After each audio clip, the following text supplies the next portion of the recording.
Hello everyone, नमस्कार, good morning. कैसे हैं आप सब?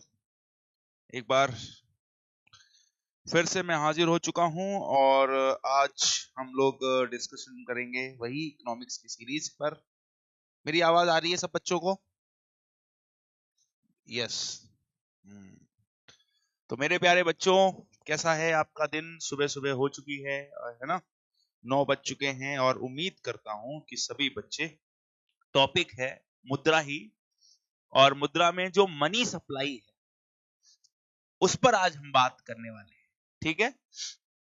तो मुद्रा एवं मुद्रा का जो मनी सप्लाई यानी कि जो मॉनेटरी पॉलिसी है वहां पर हम डिस्कस करेंगे और उस पर हम बात करेंगे, याद रखें आप। ठीक है? तो क्या प्रश्न की तरफ चला जाए? एक बार यस कर दीजिए सभी बच्चे कि हाँ जी ठीक है, कोई दिक्कत नहीं है, प्रश्न की तरफ चला जाए। और मैं एक चीज और बता देता हूं कि कल हम लोगों ने स्टार्ट करी है क्लास। ठीक है? चलिए, पहला क्वेश्चन देखिए जरा, क्या है क्वेश्चन। क्वेश्चन को पहले ढंग से पढ़ेंगे, कोई जल्दबाजी नहीं करेंगे, जिससे कि हमारे क्वेश्चन सही होने चाहिए। पहला क्वेश्चन है कि मुद्रा की आपूर्ति के संबंध में प्रश्न पूछ रहा है। अब मुद्रा की आपूर्ति के संबंध में जो प्रश्न है, ठीक है, मुद्रा की आपूर्ति देख लीजिए। मुद्रा की आपूर्ति के संबंध में निम्नलिखित कथनों पर विचार कीजिए। Consider the following statement regarding the supply of money. Supply of, केवल प्रचलन में मौजूद मुद्रा को ही मुद्रा आपूर्ति कहा जा सकता है। अच्छा जी, क्या कह रहे हैं? Only currency in the circulation can be referred as supply of money. ठीक है? सेकंड स्टेटमेंट क्या कह रहा है? यह मूल्य स्तर और ब्याज दरों के निर्धारण में महत्वपूर्ण भूमिका निभाता है। ठीक है जी। It plays a crucial role in determination of price level and interest rate. Okay. Next, किसी देश की बैंकिंग प्रणाली द्वारा लगाई गई क्रेडिट नियंत्रण नीतियां मुद्रा की कुल आपूर्ति निर्धारित करने में सहायता करती हैं। फिर कह रहे हैं credit control policies imposed by countries banking system and in determining the total supply of money. इन तीनों स्टेटमेंट के जो क्रक्स हैं एक बार उनको समझ लेंगे कि इनका क्रक्स क्या है। पहला कह रहा है कि जो करेंसी मौजूद है प्रचलन में, जो इधर से उधर घूम रही है, उसे ही हम कहते हैं मनी सप्लाई। ठीक है? सेकंड स्टेटमेंट ये कह रहा है कि जो मनी सप्लाई होती है वो ब्याज दर और कीमतों को प्रभावित करती है और उनके निर्धारण में भूमिका निभाती है। तीसरा स्टेटमेंट है कि किसी भी बैंक की जो, और किसी भी देश की जो सेंट्रल बैंक होती है, बैंकिंग प्रणाली होती है, वहां पर जो क्रेडिट यानी कि ऋण संबंधित नीतियां जो होती हैं वो इसको प्रभावित करती हैं कि मनी सप्लाई कितनी बढ़ेगी या घटेगी। अब देखो, आप लोगों ने अंदाजा तो लगा दिया, लेकिन अब हम इसका सही जवाब ढूंढने का प्रयास करते हैं। तो आपको ध्यान रखना है, जब मैं कहता हूं मनी सप्लाई, है ना, तो मनी सप्लाई का मतलब क्या है? मनी सप्लाई का मतलब है टोटल स्टॉक ऑफ मनी से। ठीक है? टोटल स्टॉक ऑफ मनी से। ठीक है? तो टोटल स्टॉक ऑफ मनी का मतलब वो मनी, देखो, किसके पास हो सकती है? या तो वो करेंसी विद पब्लिक, यानी कि जो पब्लिक के पास मनी है वो भी तो मनी है। हाँ या ना? बोलिए। अगर मैं पूछूं मनी सप्लाई कितनी है, तो आप कहोगे जो पब्लिक के पास मनी है। पहला तो वो हो गया। दूसरा क्या हो गया? ऐसी मनी जो बैंक में पड़ी है कि नहीं? वो भी तो मनी है, कभी भी निकाल के यूज कर सकते हैं। और तीसरी वो मनी जो पोस्ट ऑफिस में पड़ी है। तो आपको ध्यान रखना है कि यही टोटल स्टॉक ऑफ मनी होती है और इसे ही हम मनी सप्लाई बोलते हैं। Is it clear? कोई दिक्कत नहीं है? ठीक। अब आते हैं कि अगर ऐसा है तो क्या ये मनी सप्लाई कुछ चीजें निर्धारित कर सकती है? जरा आप ध्यान देखिए। अगर हमारे देश की मनी सप्लाई बढ़ती है ना, तो इसका मतलब लोगों के पास पैसा ज्यादा आ जाएगा। यस या नो, बोलो, पैसा ज्यादा आएगा। यस, तो मनी सप्लाई जब बढ़ेगी तो लोगों के पास पैसा ज्यादा आएगा, तो वो फिर मार्केट में जाकर डिमांड या मांग को बढ़ाएंगे। बढ़ाएंगे कि नहीं बढ़ाएंगे, बताइए, बढ़ाएंगे हैं? यस। दूसरा यहां पर आप देखिए, इसकी वजह से बाजार की कीमतें यानी कि प्राइस भी क्या होंगे, बढ़ जाएंगे। तो आप जरा देख रहे हो कि जब कभी भी बाजार में पैसा ज्यादा होगा, लोग डिमांड ज्यादा करेंगे, उससे कीमतें ज्यादा बढ़ेंगी, है ना। तो यहां पर हम ये कह सकते हैं कि हमारी जो मनी सप्लाई है, मुद्रा आपूर्ति है, इसका प्रभाव कीमत पर पड़ता है कि नहीं। यस, पहला पॉइंट तो ये हो गया। एक तो हमने ये समझ लिया कि मनी सप्लाई क्या होता है, दूसरा हमने समझ लिया कि मनी सप्लाई का प्रभाव क्या होता है, तीसरा हम एक चीज और समझ लेते हैं। राधे राधे बेटा। तीसरा जरा देखिए, कह रहे हैं कि मान लो बैंक जो है उनकी क्रेडिट पॉलिसीज जो होती, यानी कि ऋण की जो नीतियां होती, वो नीतियां, ऋण संबंधी जो नीतियां होती हैं, वो नीतियां, क्रेडिट से संबंधित पॉलिसी, ऋण से संबंधित जो पॉलिसीज हैं, नीतियां जो है, वो नीतियां मनी सप्लाई को प्रभावित करती। जरा सोचिए, मान लो अब बैंक ने इंटरेस्ट यानी कि ब्याज दर कम कर दी, नीति कैसे बनाई जिसमें ब्याज दर कम कर दी, तो क्या हम कह सकते हैं कि मनी सप्लाई बढ़ेगी या घटेगी, जल्दी बताओ, मुद्रा आपूर्ति बढ़ेगी या घटेगी। और ब्याज दर ज्यादा कर दे तो क्या होगा, इन दोनों के प्रभाव बताओ क्या होंगे। तो जब कभी भी ब्याज की दरें कम कर दी जाएंगी तो मनी सप्लाई क्या होगी, बढ़ जाएगी। जब कभी ब्याज की दर ज्यादा कर दी जाएंगी तो मनी सप्लाई क्या होगी, कम हो जाएगी, है ना। तो हम यहां पर देख रहे हैं कि बैंकों की जो ऋण की नीतियां हैं उनका भी प्रभाव पड़ने लग रहा है मनी सप्लाई के ऊपर, है ना। तो चलिए जरा प्रश्न देखते हैं और इसका आप आंसर करने का प्रयास करते हैं। पहला प्रयास देखिए क्या लिखा है कि केवल प्रचलन में मौजूद मुद्रा, नहीं भाई, बहुत सारी मुद्रा जो रखी भी हुई है, टोटल स्टॉक बैंक में है ना, तो इसलिए इसे सही नहीं मानेंगे। दूसरा कहता है कि ये ब्याज दर और मूल्य स्तर इनको निभाने में बिल्कुल भूमिका निभाता है, अभी संबंध आपको दिखाया मैंने, सही है। दूसरा कह रहा है कि क्रेडिट की जो पॉलिसियां हैं, ऋण की जो पॉलिसियां हैं, वो मुद्रा की आपूर्ति को निर्धारित करने में सर आपकी क्लास ऑफलाइन कहां पर है बेटा, मुखर्जी नगर में है ऑफलाइन क्लास, आप विजिट कर सकते हो। तो 2 and 3 is correct answer, B इसका सही जवाब हो जाएगा, है ना। चलो जी, हमारी क्लास ऑफलाइन है बेटा, ऑफलाइन क्लास जो आपको मिलेगी वो मुखर्जी नगर में मिलेगी, ठीक है। यस, और अगर आपको कुछ ज्यादा प्रश्न पढ़िए बाकी के लोग, मैं इस बच्ची के जवाब दे देता हूं। अगर आपको जानकारी चाहिए, कुछ पता करना है, कुछ पूछना है, तो इस नंबर पर आप कॉल कर लेना 9220506002, ठीक है। इनको कॉल करेंगे और बताएंगे, कोर्स के बारे में जानकारी लेंगे, ठीक है। यस, चलिए नेक्स्ट क्वेश्चन देखेंगे। अगला प्रश्न है, कंसिडर द फॉलोइंग स्टेटमेंट, मुद्रा की आपूर्ति के संबंध में विचार करें और गलत कथन चुनना है, गलत विकल्प चुनना है, गलत, है ना, गलत विकल्प चुनना है, ठीक है, सही नहीं चुनना है, गलत पूछ रहा है। तो चूज द इनकरेक्ट स्टेटमेंट। मौद्रिक आधार और मुद्रा गुणक मुद्रा आपूर्ति निर्धारित करते हैं।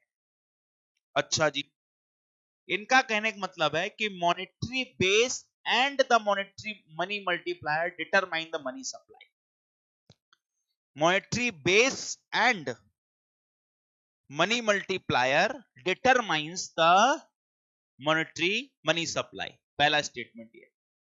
फिर यहां पर विस्तारवादी नीति अर्थव्यवस्था में मुद्रा की कुल आपूर्ति को बढ़ाती है।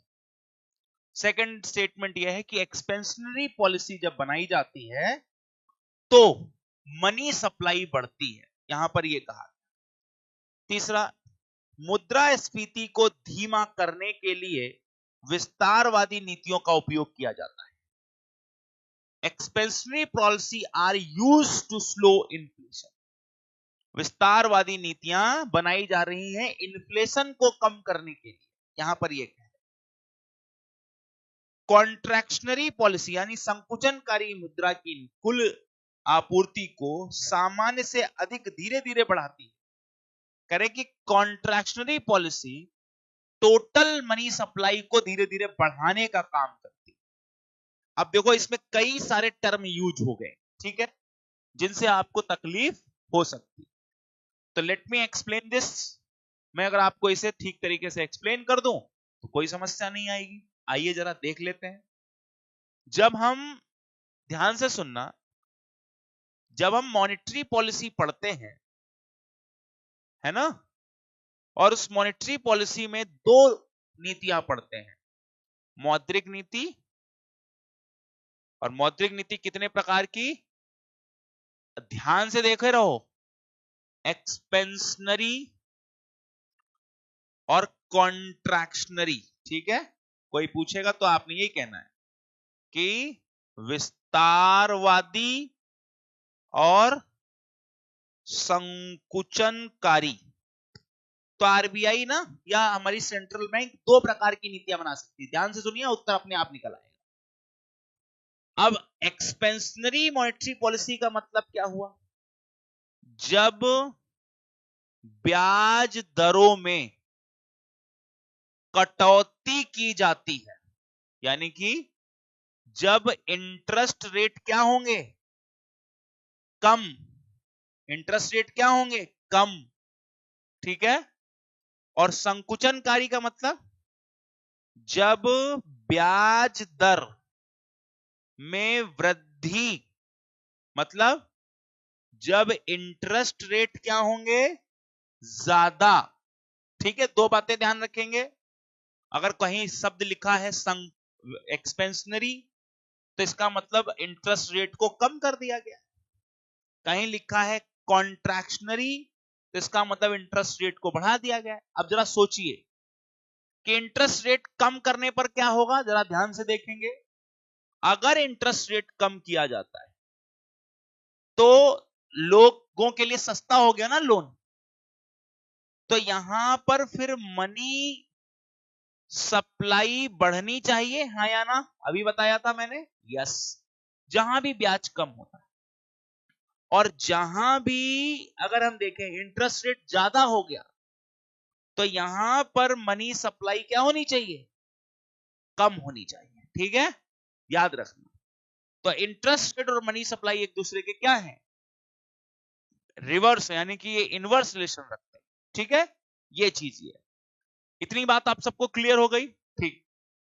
तो अब यहां पर अगर मैं आपसे कहूं कि अगर किसी भी अर्थव्यवस्था में मनी की सप्लाई ज्यादा है तो वहां डिमांड भी ज्यादा आएगी और इन्फ्लेशन भी आएगी, है ना। महंगाई या मुद्रास्फीति जो आप कहते हैं उसको, मुद्रास्फीति भी आएगी। ये चीज आपको ध्यान रखनी, ठीक है।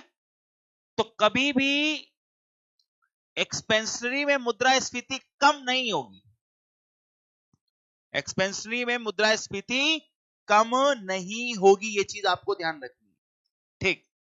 अब पहला स्टेटमेंट क्या लिखा था, जरा पहले स्टेटमेंट को भी एक बार समझेंगे।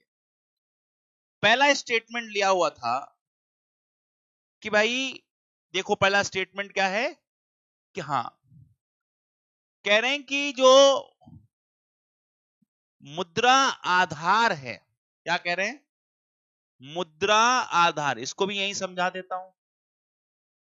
इसको हम लोग मॉनेटरी बेस बोलते हैं और इसे M0 से डिनोट किया जाता है।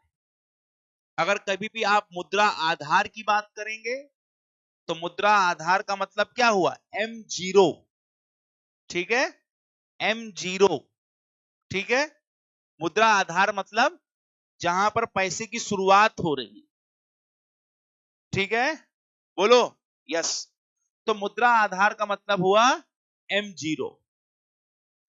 अब M0 को हम लोग कई बार हाई पावर्ड मनी कहते हैं, हाई पावर्ड मनी। एग्जाम्पल के लिए मान लो हमारे पास 100 रुपया है, यानी कि आरबीआई ने 100 रुपया वहां से निकाल के दिए। अब ये 100 रुपया मार्केट में जाएगा, है कि नहीं, मतलब पब्लिक के पास और बैंक के पास। ये लोग क्या करेंगे, पैसे से पैसा बनाएंगे। जब ये पैसे से पैसा बनाते हैं तो उसे हम मनी मल्टीप्लायर कहते हैं, मुद्रा गुणक कहते हैं। क्या कहते हैं, मुद्रा गुणक कहते हैं। यानी कि बैंक और पब्लिक मिलके 100 रुपए को हो सकता है 500 रुपए बना दे। क्या बना दे, 500 रुपए बना दे। बात समझ में आई मेरी, बात समझ में आई। इसका मतलब अगर मुझसे कोई पूछे कि ये जो मनी सप्लाई है ये किस पर निर्भर करती है, तो पहला तो मुद्रा आधार पर कि पैसा कितना दिया गया और फिर उस पैसे से कितना पैसा बनाया गया, है ना। Is it clear to you, क्या इतनी बात आप सबको समझ में आ गई कि बैंकें क्या करती हैं, पैसे से पैसा बनाती हैं। पैसे से पैसा कैसे बनाती हैं कि मान लो बैंक को आप 1000 रुपए दे दोगे तो वो फिर 1000 रुपए कई बार उधार देगी। 1000 रुपए में उन्होंने पहली बार मान लीजिए मेरे को 1000 रुपए दिए, फिर मैं किसी और को दूंगा, फिर बैंक में वो जमा कर, तो वही 1000 रुपए को बार बार घुमा के वो कई गुना पैसा बनाती है। उसे ही मनी मल्टीप्लायर कहते हैं, मुद्रा गुणक कहते हैं, ठीक है। आइए जरा प्रश्न की तरफ आएंगे। क्वेश्चन देखिए, पहला क्या क्वेश्चन है, monetary base and, monetary base मतलब M0, M0 मतलब high powered money, money multiplier, मुद्रा गुणक, मुद्रा की आपूर्ति निर्धारित करते हैं। स्टेटमेंट सही है या नहीं, यस बिल्कुल सही है। विस्तारवादी नीति, अर्थव्यवस्था में मुद्रा की कुल आपूर्ति बढ़ाती है, मुद्रा में कुल आपूर्ति बढ़ाती है। तो एक्सपेंशनरी मॉनेटरी पॉलिसी मतलब ब्याज की दर कम। अब कम पर होगी तो भैया बढ़ेगी ना मनी सप्लाई, ये भी स्टेटमेंट सही है, ठीक है। फिर लिखा है, आ जाइए नीचे, मुद्रास्फीति को धीमा करने के लिए एक्सपेंशनरी मॉनेटरी पॉलिसी का इस्तेमाल करेंगे। एक्सपेंशनरी मतलब ब्याज की दर कम, ब्याज की दर कम तो मनी सप्लाई ज्यादा, मनी सप्लाई ज्यादा तो भैया कीमत ज्यादा, तो कीमत ज्यादा तो मुद्रास्फीति तो कंट्रोल नहीं होगी इससे, यस या नो, बोलो जी। ये तो गलत हो गया स्टेटमेंट, है ना। फिर लिखा है यहां पर देखिए, contractionary policy raises the total supply of money more slowly than usual. अब सेकंड थर्ड फोर्थ स्टेटमेंट देखिए, कॉन्ट्रैक्शनरी का मतलब क्या हो गया, ब्याज की दर ज्यादा तो लोगों में मनी सप्लाई बढ़ने की जो गति होगी वो कम। तो यहां धीमे लिख दिया ना कि बढ़ती तो होगी लेकिन धीरे धीरे बढ़ती होगी, है ना। तो डी करेक्ट है, ये सही नहीं है और हमसे गलत ही चुना गया था, चुनने को बोला गया था, तो सो दैट हमने गलत चुन लिया है, ठीक है। नेक्स्ट क्वेश्चन आइए, निम्नलिखित, आइए, अर्थव्यवस्था पर मुद्रा आपूर्ति के प्रभाव के संबंध में निम्नलिखित कथनों पर विचार कीजिए। बहुत बढ़िया है क्वेश्चन, बहुत अच्छा है, जरा देखिए, money supply on the economy, effect of money supply, मुद्रा आपूर्ति में वृद्धि कम ब्याज दरों में परिलक्षित होगी। क्या कह रहा है, जरा देखेंगे, a rise in money supply will be reflected in lower interest rate, in lower interest rate, बोलो, कह रहा है कि मुद्रा मनी सप्लाई तब बढ़ेगी जब इंटरेस्ट कम होगा, ये कह रहा है पहला स्टेटमेंट। जैसे जैसे मुद्रा की आपूर्ति बढ़ने के कारण मूल्य स्तर गिरता है, मूल्य स्तर गिरता है, लोगों के बढ़े हुए खर्च को समायोजित करने के लिए व्यावसायिक उत्पादन में वृद्धि होगी। अच्छा जी, as the price level fall due to increased money supply, the business output will rise accommodate people's increased spending। अब इनका कहने का मतलब है, इनका कहने का मतलब है, ये बेटा बेसिक कंसेप्चुअल क्लैरिटी के क्वेश्चन है, ध्यान रखना है सबको, ठीक है, याद रखेंगे। यस, फिर कह रहे हैं कि मुद्रा आपूर्ति और मुद्रा की मांग का किसी देश के बाजार के व्यापक अर्थशास्त्र पर सीधा असर पड़ता है। Money supply and money demand have direct relation to the macroeconomic policy of the country। हाँ जी, तो अब जरा यहां पर देखिए क्या कहने की कोशिश की गई है।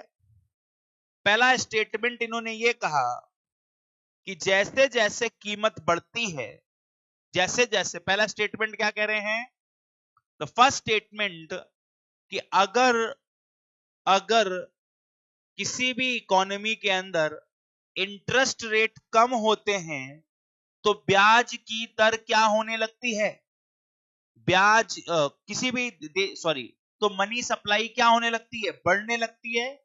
स्टेटमेंट करेक्ट है, हाँ या ना, बोलो जी, यस या नो, यस। अब इन्होंने कहा कि मान लो कई बार ऐसा होगा कि मनी सप्लाई बढ़ी, तो ध्यान से सुनो पहला सेकंड स्टेटमेंट को, मनी सप्लाई बढ़ रही है लेकिन कह रहे हैं कि कीमत भी अब धीरे धीरे कम हो रही है। ऐसा कब हो सकता है, ऐसा तब हो सकता है जब सामने प्रोडक्शन भी बढ़ने लग जाए। यस या नो, यस या नो, धीरे धीरे करके। अच्छा जी, इसका मतलब है कि जब बहुत सारा पैसा होगा बाजार में तो चीजें कम हो जाएंगी। जैसे एग्जांपल लो, मान लो मेरे पास 100 रुपए थे, सेकंड स्टेटमेंट को समझने के लिए देखेंगे, हमारे पास 100 रुपए थे और 4 चीजें ही खरीदनी थी, तो एक चीज की एवरेज कीमत कितनी हो गई, 25 रुपया, आया ना। अब मेरे पास उत्पादन इतना ही है, प्रोडक्शन तो 4 ही है, पैसे कितने हो गए, पैसे हो गए सर 1000 रुपए, तो अब एक चीज की कीमत कितनी हो गई, 250 रुपया, आया ना, अगर एवरेज प्राइस निकालें, बोलो। तो यहां पर मनी की सप्लाई तो बढ़ी लेकिन प्रोडक्शन नहीं बढ़ने की वजह से इसकी कीमत बढ़ गई। यस या नो, या इतनी इतनी बात समझ में आई सबको। अब इसकी कीमत को कंट्रोल कैसे करोगे आप, कैसे कंट्रोल करोगे, तो इसकी कीमत को कंट्रोल हम कर सकते हैं अगर हम उत्पादन को भी बढ़ा दें और 4 की जगह 40 कर दें। क्या कर दें, 40। तो अब बताओ, अब हमारे पास अगर 1000 रुपए हैं, उत्पादन 40 है, तो देखो मनी सप्लाई तो बढ़ी हुई है लेकिन उत्पादन भी बढ़ा हुआ है, लेकिन फिर भी कीमत कम ही है। Is this clear to you, क्या इतनी बात आप सबको समझ में आ गई कि अगर मनी सप्लाई बढ़ रही है, उत्पादन भी बढ़ रहा है, तब कीमत नहीं बढ़ेगी, तब कीमत नहीं बढ़ेगी, ये चीज आपको ध्यान रखनी है, ठीक है। तो यहां पर जैसे जैसे मुद्रा की आपूर्ति बढ़ रही है, लोगों के बढ़े हुए खर्चे को समायोजित करने के लिए हमें उत्पादन में वृद्धि होगी। यस, एग्जैक्टली सही बात है ये, तो सेकंड स्टेटमेंट भी करेक्ट है। और थर्ड स्टेटमेंट कह रहा है कि मनी सप्लाई और मनी डिमांड, पैसे की आपूर्ति और पैसे की मांग बाजार पर ही, बाजार से ही चलती है, तो एक उसका सीधा असर पड़ता है। बाजार में जितनी भी पैसे की मांग बढ़ेगी, सप्लाई को उतना बढ़ाने का प्रयास किया जाएगा। तो थर्ड स्टेटमेंट भी करेक्ट है, तो डी इज करेक्ट आंसर, यहां पर याद रखेंगे। देखिए जरा, उपरोक्त में से किसे मुद्रा आपूर्ति का घटक माना जाता है? मुद्रा आपूर्ति का घटक माना जाता है। देखो जरा, which among the above is are regarded as the component of money supply? Money supply का क्या कंपोनेंट है? जल्दी बोलिए। मनी सप्लाई बहुत बेसिक सी चीज है। मनी सप्लाई से कहते हैं जब मैं पैसा मांगूंगा मुझे पैसा मिल जाना चाहिए, दैट इज मनी सप्लाई, है ना। देखते हैं कौन सा है मनी सप्लाई। किसी ने लिखा, भावना ने लिख दिया है बेटा डी। ओके एंड चलो जी, तो देखो जी, मनी सप्लाई मतलब ये बात कर रहे हैं कि इनमें से बहुत ही ज्यादा तरल कौन है, which one is most liquid. अब अगर मोस्ट लिक्विड की बात करते हैं, है ना, यहां पर तरल की बात करते हैं, तो आपको लिखना है कागज, पेपर करेंसी मनी सप्लाई का हिस्सा, सिक्के मनी सप्लाई का हिस्सा। अब डिमांड डिपॉजिट लिख रहे हैं। डिमांड डिपॉजिट क्यों? क्योंकि सबसे आसान है ना। आप बताओ, आजकल आप अपना पैसा कैश के फॉर्म में तो नहीं रखते, सेविंग अकाउंट में रखते हो और उसका एटीएम यूपीआई लिए फिरते हो, है कि नहीं? तो जितनी फ्रीक्वेंटली हम अपना रुपया यूज करते थे, डिमांड डिपॉजिट में भी रखा हुआ पैसा यूज करते हैं। तो सो दैट हमारा आंसर हो गया D. D is correct answer. Well done बच्चों, बहुत बढ़िया। देखिए जरा, कह रहे हैं कि मुद्रा की आपूर्ति के संबंध में निम्नलिखित कथनों पर विचार कीजिए। ये कॉन्सेप्ट अभी पढ़ाऊंगा मैं, टेंशन मत लो। इसे M0 के साथ 4 श्रेणियों M1, M2, M3, M4 में वर्गीकृत किया गया है। अच्छा जी, classification of money supply introduced by the RBI. RBI द्वारा इस वर्गीकरण को किया गया था। फिर the product of money multiplier and narrow money. यह मनी मल्टीप्लायर और नैरो मनी का उत्पाद है। मनी मल्टीप्लायर और नैरो मनी का उत्पाद है। देखो जी, हाँ जी, डी इज राइट। जनता की मांग जमाएं, यस ठीक है।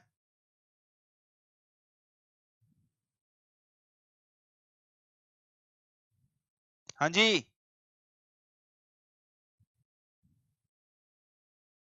करिए आंसर बच्चों।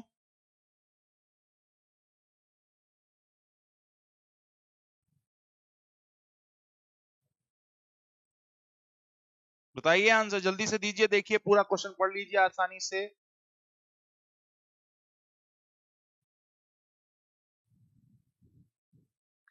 किसी ने लिखा 5वें का डी होना चाहिए। देखो बच्चा, समझा देता हूं एक बार।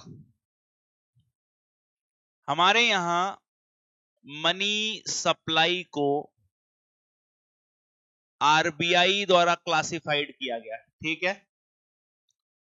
अब पहला पॉइंट आपने ध्यान रखना है कि एक उन्होंने कहा कि मनी की शुरुआत आरबीआई से होगी और उसे हम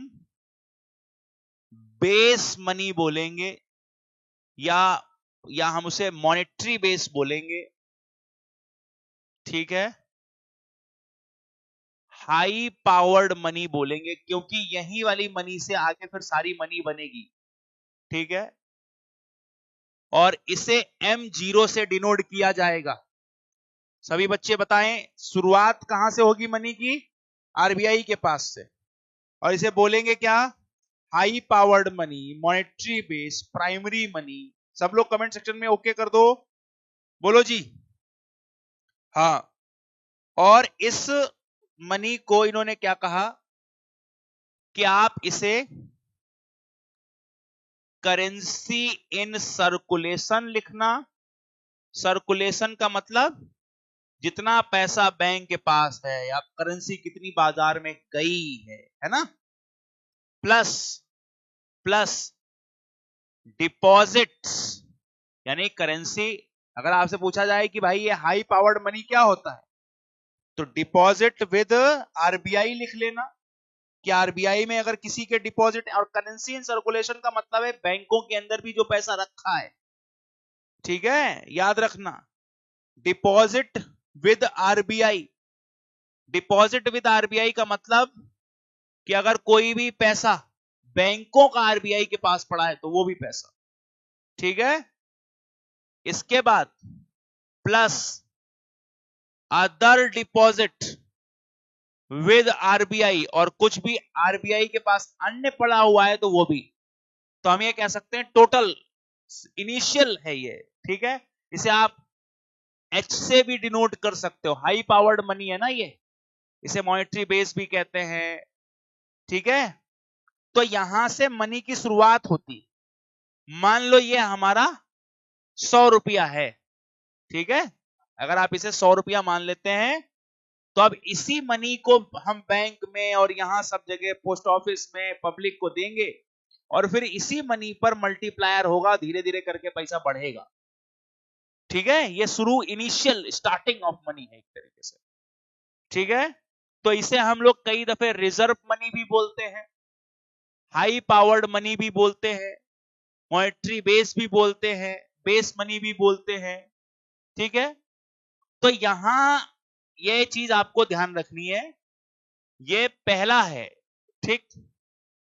अब मनी का क्लासिफिकेशन जब किया गया, मनी सप्लाई का, तो उसमें इन्होंने 4 किए, M1, M2, M3 और M4, ठीक है। इनके हिसाब से मनी सप्लाई 4 तरीके के क्लासिफिकेशन में बांटी गई, M1, M2, M3, M4। अब M1, M2, M3, M4 क्या होता है वो देख लो। M1 का मतलब होता है करेंसी विद पब्लिक। तो पैसा किसके पास होता है? पब्लिक के पास। तो जो नगदी पब्लिक के पास पड़ी है, जो नगदी पब्लिक के पास पड़ी है उसको इन्होंने शामिल किया है, plus plus plus demand deposit, deposit, demand deposit of banks या इन बैंक्स, इन बैंक्स। तो सिंपल सा मतलब क्या हुआ, जो पैसा पब्लिक के पास है वो, और साथ ही साथ जो पैसा बैंकों के पास भी है, demand saving account current account में, ठीक है, सेविंग अकाउंट करेंट अकाउंट में, उनको, उन दोनों को, ठीक है। तो जैसे मान लो पब्लिक के पास 100 रुपया है और डिमांड डिपॉजिट में 40 रुपया पड़ा है, तो 140 हो गया ये, ठीक है।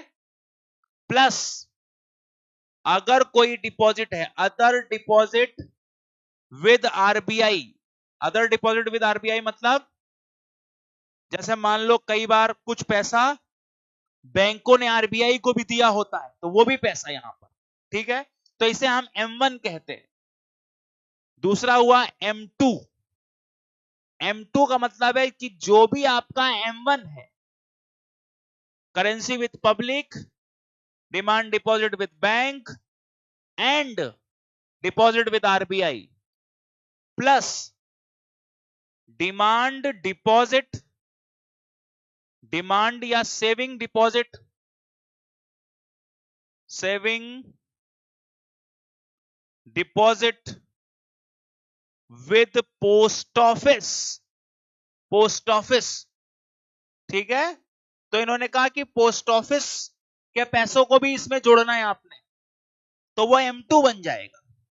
फिर आते हैं M3।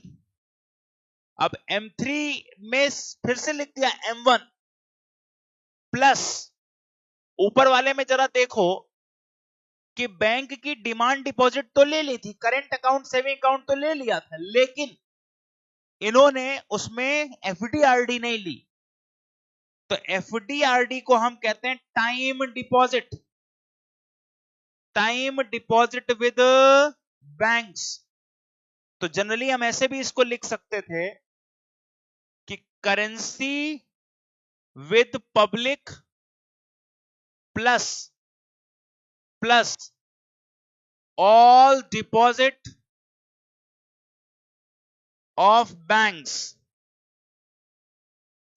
All deposit of banks, ठीक है, currency with public and all deposit of banks, ऐसे भी लिख सकते हो आप उसको, ठीक है, याद रखना ये ऑब्लिक लगा लो, वो उसके ब्रैकेट में नहीं है। तो इसका मतलब ये हो गया। फिर आता है M4। M4 क्या होता है?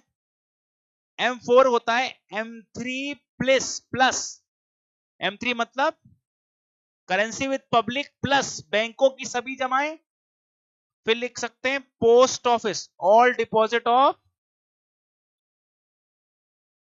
पोस्ट ऑफिस, पोस्ट ऑफिस की सभी पैसे। तो M4 में सब पैसे आ गए।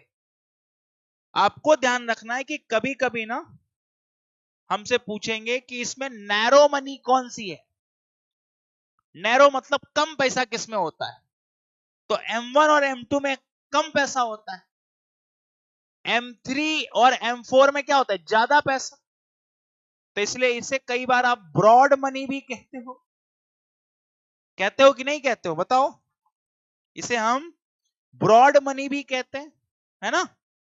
लेकिन अगर आपसे तरलता के आधार पर पूछे कि सबसे ज्यादा लिक्विड कौन सा है, तो M1 सबसे लिक्विड है, M2 फिर उसके बाद लिक्विड है, यानी कि आसानी से प्रयोग किया जा सकता है, फिर M3 और फिर M4, ठीक है, याद रखेंगे इतनी बात।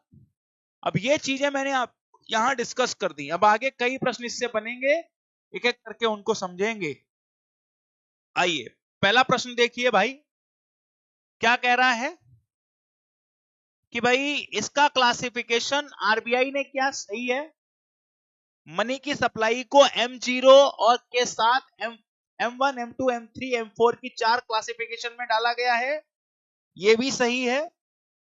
और मनी मल्टीप्लायर और नैरो मनी से निकलता है। याद करिए मैंने स्टार्टिंग में ही बताया था कि मनी सप्लाई क्या है, तो भैया money supply high powered money M0 and money multiplier पर डिपेंड करता है, याद है कि नहीं, सबसे शुरुआत में हाई पावर्ड बेस मनी पर और मनी मल्टीप्लायर पर। 100 रुपया से 500 बनेंगे ना, हाँ, तो ये भी स्टेटमेंट क्या हो गया, गलत। तो हम जाएंगे ए के साथ, ठीक है। नेक्स्ट क्वेश्चन जल्दी जल्दी करिए, समय बहुत सीमित है, प्रश्न बहुत से हैं। यहां पर पूछ रहा है M0 पूछ रहा है, यह अर्थव्यवस्था में मुद्रा का तरल रूप नहीं है, लिक्विड फॉर्म ऑफ मनी नहीं है। It is also known as high powered money. It is used by banks to create loans and other form of credit. यह बैंकों द्वारा ऋण और अन्य प्रकार के ऋण सृजन करने के लिए प्रयोग किया जाता है। देखेंगे, बोलिए।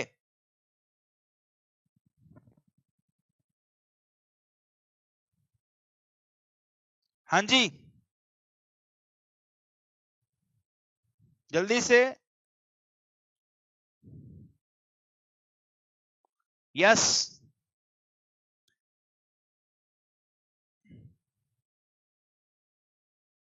आंसर करें। किसी ने लिखा बी, 6 का बी।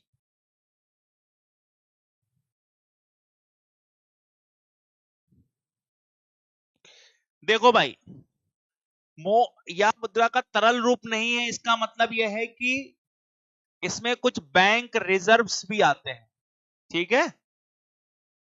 तो सो दैट ये स्टेटमेंट ठीक है, करेंसी तो आती है प्लस कुछ रिजर्व्स भी तो पड़े थे आरबीआई के पास और इन सब के पास, है कि नहीं। दूसरा, हाई पावर्ड मनी के नाम से इसे जाना जाता है, सही है, ये भी सही है, इसी से पैसा बनता है, ये भी सही है। तो D is correct answer, basic answer हो गया। नेक्स्ट कह रहे हैं M1 के अंदर क्या क्या आता है, M1 में क्या क्या आता है, बताओ भाई। Currency in circulation, demand deposit और सेविंग डिपॉजिट? बोलिए, याद करिए। M1 M1 M1 क्या था? करेंसी विद पब्लिक, ये था कि नहीं? यस, बताया था। 7 का ए बोल दिया, ठीक है। तो डिमांड डिपॉजिट का हिस्सा सेविंग डिपॉजिट नहीं होते क्या? यस या no? 1 2 3 all are correct, D answer is correct. Next, Bharat में मुद्रा आपूर्ति के कुछ घटक, मुद्रा आपूर्ति के कुछ घटक, मुद्रा आपूर्ति में किन किन चीजों को गिना जाता है मुद्रा आपूर्ति में? ठीक, अब नैरो मनी के बारे में पूछ रहा है, ये नैरो मनी के बारे में पूछ रहा है, नैरो मनी के बारे में पूछ रहा है। नैरो मनी मतलब ये आपसे M1 के बारे में पूछ रहा है, M1 के बारे में पूछ रहा है। तो लिखाए है ना, जरा देखो, जनता के पास मुद्रा plus currency with public plus, याद है? बैंकों के पास जमाएं, बैंकों के पास समग्र जमाएं नहीं, ठीक है, मांग, अच्छा हाँ लिखा तो है, बैंकों के पास समग्र मांग जमाएं, बिल्कुल सही। सावधि नहीं, टाइम डिपॉजिट तो इसका हिस्सा नहीं है ना, वो तो M3 का हिस्सा है। किसका हिस्सा है? M3 का हिस्सा है ना, ये गलत हो गया। अदर डिपॉजिट आरबीआई में, ये ठीक है।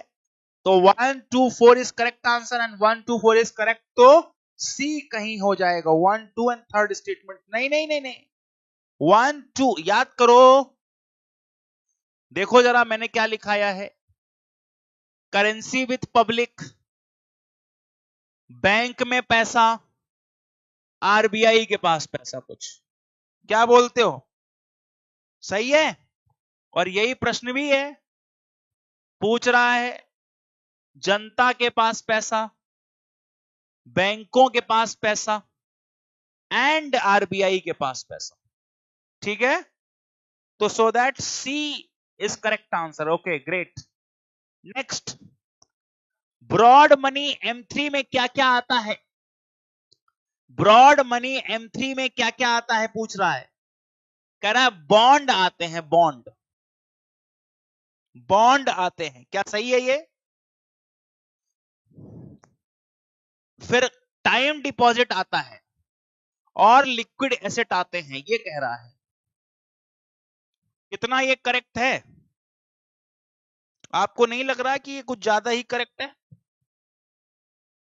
बॉन्ड का तो कोई जिक्र ही नहीं हुआ अभी तक, बोलो। बॉन्ड का तो कोई जिक्र ही नहीं हुआ ना, बताइए। टाइम्ड M3 याद करिए, M1 से बनती थी प्लस बैंकों के टाइम डिपॉजिट से बनती थी, याद है ना? यस। तो 2 और 3 correct answer, B is right answer, B इसका सही जवाब हो जाएगा। Yes great. Next question, M3, M3 पूछ रहा है कैसे बनेगा? M3 कैसे बनेगा बताइए, M3 कैसे बनेगा?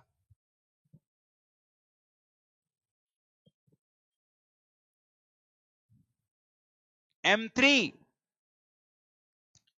बेटा, हमने यहां पर सब लिखा, currency with public, demand deposit और बैंक आरबीआई के, तो वहां M1 में जाना, M2 में पोस्ट ऑफिस पकड़ लेना, M3 में बैंकों का टाइम डिपॉजिट पकड़ लेना, है ना? M4 में सब कुछ डाल देना, है ना? चलो जी, आओ जरा, अब गलती नहीं होनी चाहिए, ध्यान रखना, बहुत बेसिक सवाल है आपके सामने। M3 पूछ रहा है, कह रहा जनता के पास मुद्रा, सही है। बैंकों में डिमांड डिपॉजिट सही है, बैंकों में सावधि जमाएं बिल्कुल सही है, क्योंकि M3 में तो जनता के पास मुद्रा है ना, प्लस बैंकों की सभी मुद्राएं, हाँ या ना, हो गया। तो 1 2 3 all 3 are correct and D is correct answer.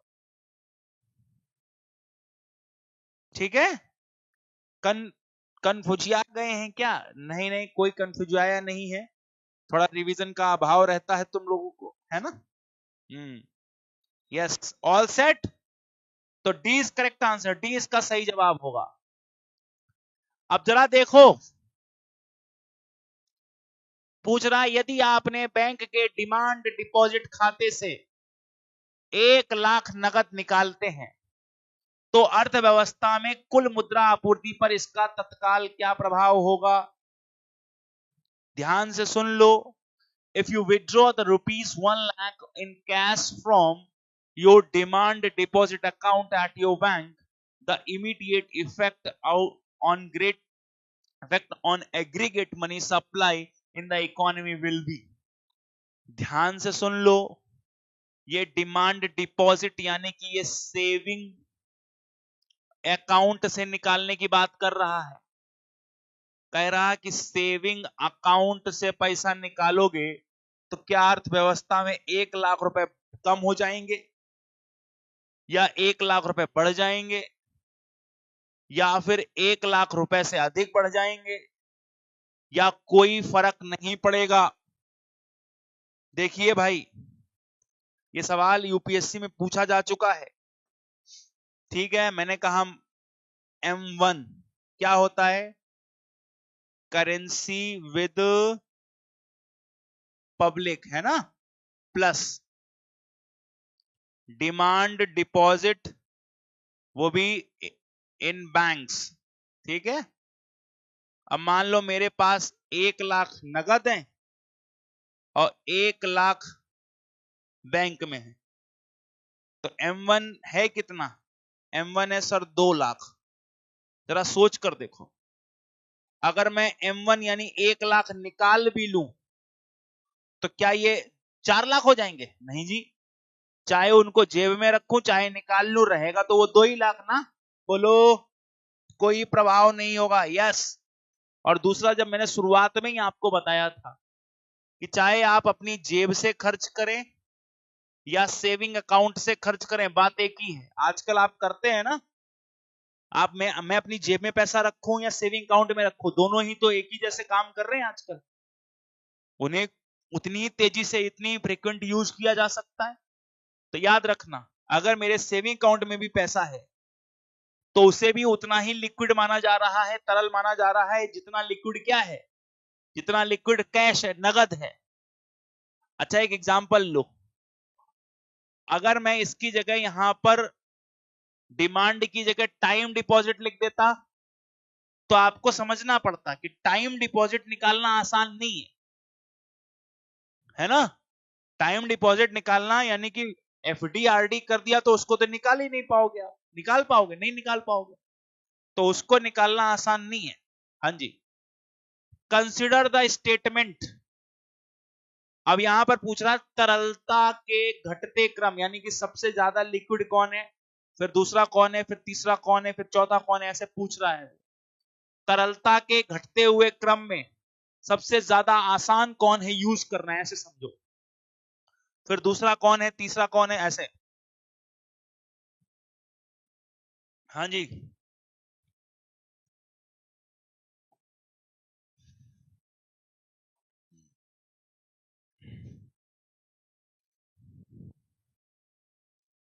जल्दी करें।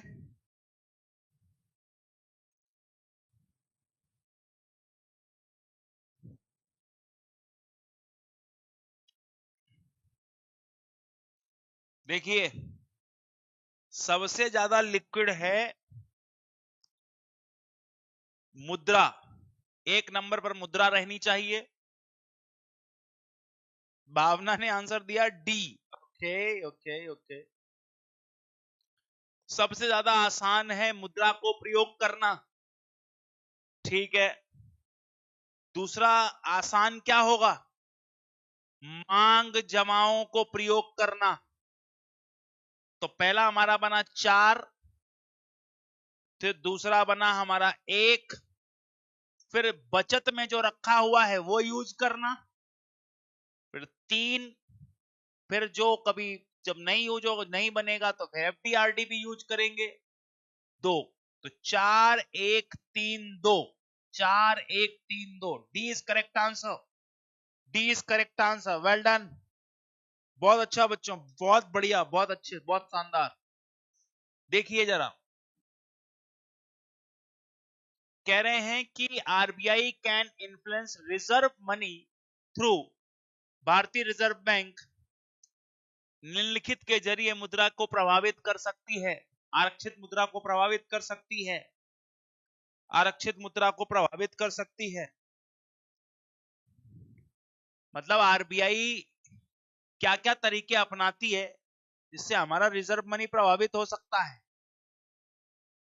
तो देखो जी, अभी इस वाले टॉपिक पर उतनी हमारी बात हुई नहीं है, आगे हम कर लेंगे, वो कोई दिक्कत नहीं है। लेकिन आंसर 13 का डी आया है। अरे तुम लोग तो यार इतने टैलेंटेड हो कि तुम्हें, हम तो सोच रहे थे कि नहीं बताना पड़ेगा, कोई प्रभाव नहीं पड़ता, कोई भी प्रभाव नहीं पड़ता, डी सही है। डी वाले बैच में नहीं है तो वो तो एनवायरमेंट की क्लास करें, जो लोग हैं वो अपने पीटी वाली क्लास करें। तो डी इज करेक्ट आंसर। इसमें सभी चीजें इफेक्ट करती हैं, प्रभावित करती हैं आरबीआई, है ना, आरबीआई की रिजर्व मनी को। ओके, चलिए, निम्नलिखित में से किस उपाय से अर्थव्यवस्था में मुद्रा की आपूर्ति में वृद्धि होगी? जल्दी से पढ़िए, मुद्रा की आपूर्ति में वृद्धि होगी निम्नलिखित में से कौन सा उपाय चुनाव तो मुद्रा की आपूर्ति बढ़ेगी? तो पहला स्टेटमेंट, केंद्रीय बैंक द्वारा जनता से सरकारी प्रतिभूतियां खरीदना, purchase of government securities from public by the central bank, ठीक है।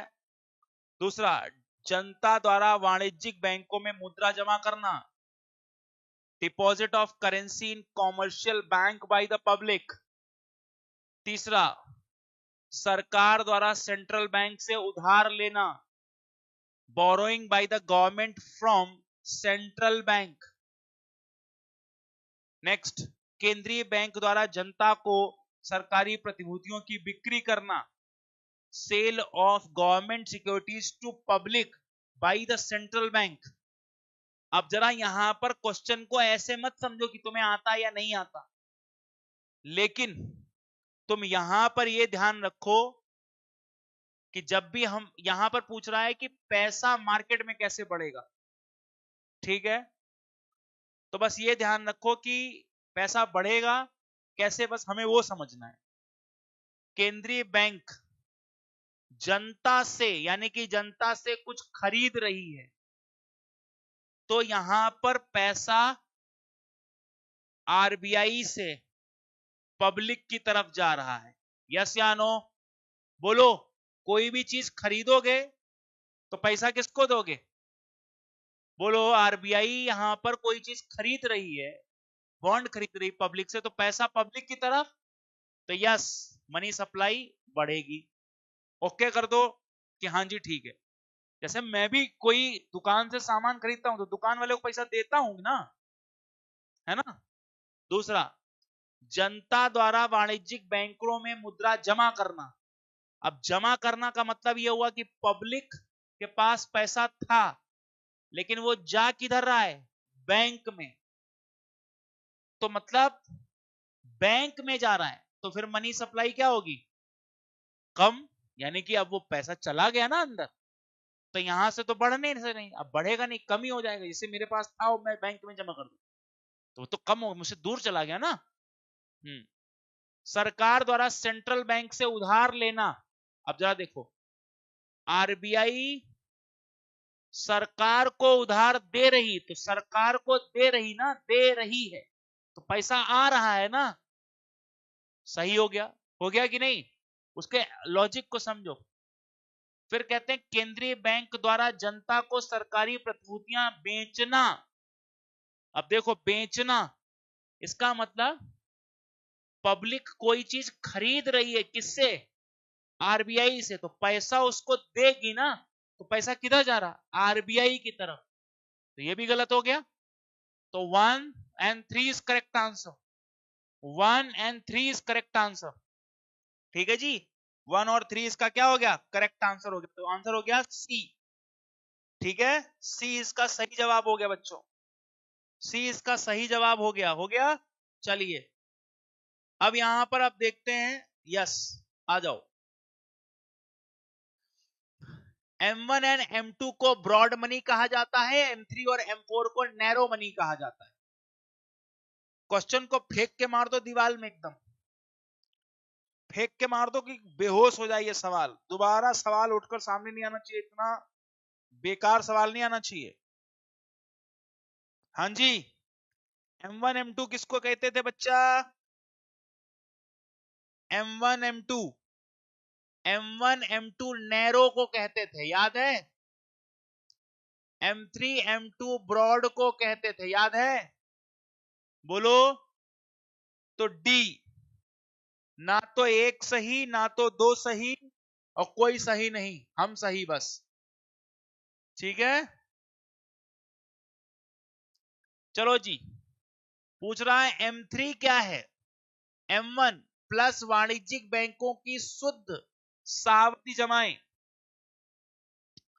टाइम डिपॉजिट कह रहा है, कह रहा है M1 में टाइम डिपॉजिट जोड़ दो बैंकों की, वो M3 बन जाता है।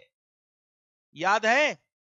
M1 में बस डाक घर की टाइम डिपॉजिट जोड़ दो, बस यहां गड़बड़ाया है क्या?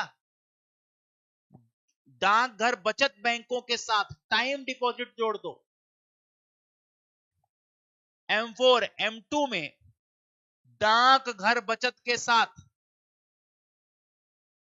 जोड़ने को बोल रहा है, कह रहा है कि कुल जमाएं जोड़ दो। फाइनल देख लो, क्लास की शुरुआत, क्लास का आखिरी सवाल है ये। आपको याद होगा M1 में पोस्ट ऑफिस जुड़ेगा लेकिन केवल टाइम वाला, है ना? M4 में M2 जैसा कुछ नहीं है, वहां M3 है, याद है? तो ये और ये गलत हो गया, ये सही हो गया, ए इसका करेक्ट आंसर हो गया। ठीक है, वेल डन, बहुत बढ़िया।